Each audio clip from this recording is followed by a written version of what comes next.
The dog was chosen over lion as the king of all animals. And the lion was so furious about it. What happens next?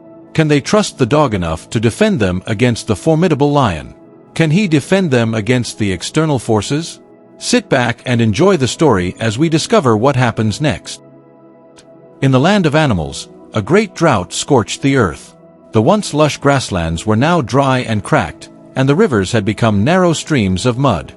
The sun's heat was unforgiving, its golden rays beating down mercilessly day after day, while the cold nights offered no comfort. The animals were on edge. Food was scarce, and their very survival seemed uncertain. Fear of starvation and death loomed over the land like a shadow, causing even the strongest creatures to tremble. Desperate to find relief, the animals came together.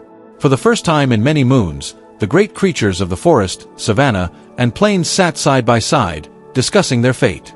They decided that if they were to survive, they must unite and build a grand house where they could all find shelter, food, and protection from the harsh elements. A place where the animals, great and small, could live in harmony, at least for a time. From the tiniest ant to the mighty elephant, every creature contributed. The birds flew far and wide, gathering straw and sticks for the roof.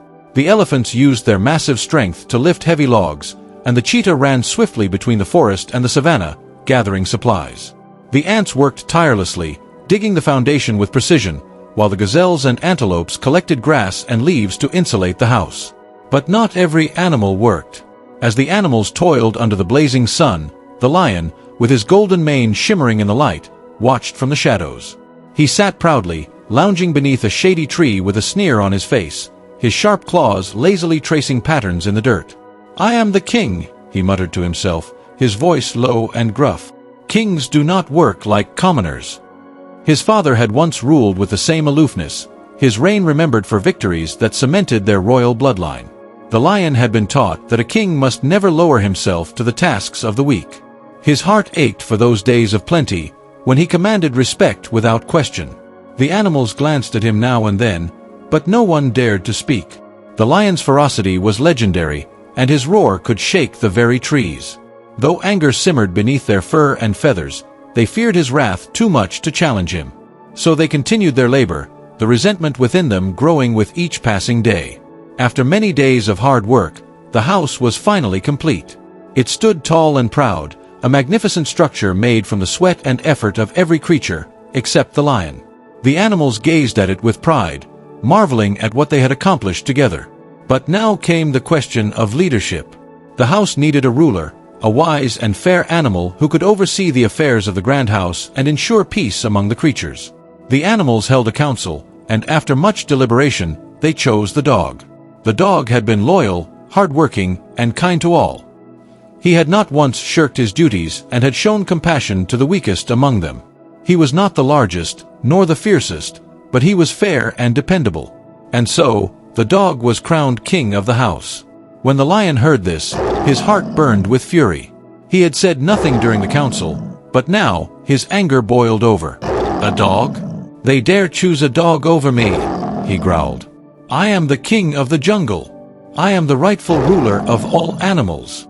But the lion kept his rage hidden for the time being, biding his time and watching, waiting for the moment to strike. One fateful day, the dog ventured out into the wilderness to hunt for food for the animals, leaving the house in the care of others. As soon as the dog left, the lion saw his chance. With a thunderous roar, he charged into the house, his powerful paws shaking the earth as he strode through the entrance. "I am the true king of this house," the lion roared, his voice echoing off the walls. "This house belongs to the strongest, and I am the strongest among you." The animals cowered in fear. The lion's presence was overwhelming, his strength and fury far greater than any other creature. Even the elephants, mighty as they were, lowered their trunks in submission. No one dared to speak out, for the lion's wrath was legendary. The house, once a symbol of peace and unity, now felt like a cage under the lion's rule. But word of the lion's treachery soon reached the dog. His heart pounded with anger and indignation. The dog was not one to fight needlessly, but he knew that he could not let the lion take what had been built with such hard work. With the speed of the wind, the dog raced back to the house, his paws pounding the ground as he went. When he reached the house, he found the lion lounging on the throne, his sharp teeth bared in a mocking grin. "This throne is not yours," the dog growled, his hackles raised. "You did nothing to build this house, and you have no right to it." The lion rose to his feet, towering over the dog. His eyes gleamed with malice. "You dare challenge me, dog? I could crush you with a single swipe of my paw." But the dog was not afraid. He had seen the animals suffer under the lion's rule, and he knew that the time for fear was over. With a fierce bark, the dog leapt at the lion, his teeth bared and his claws ready. The two animals clashed, fur flying and teeth gnashing as they fought. The animals watched in terror as the battle raged. The lion was powerful, his muscles rippling beneath his fur as he swiped at the dog, but the dog was quick, dodging and biting with precision.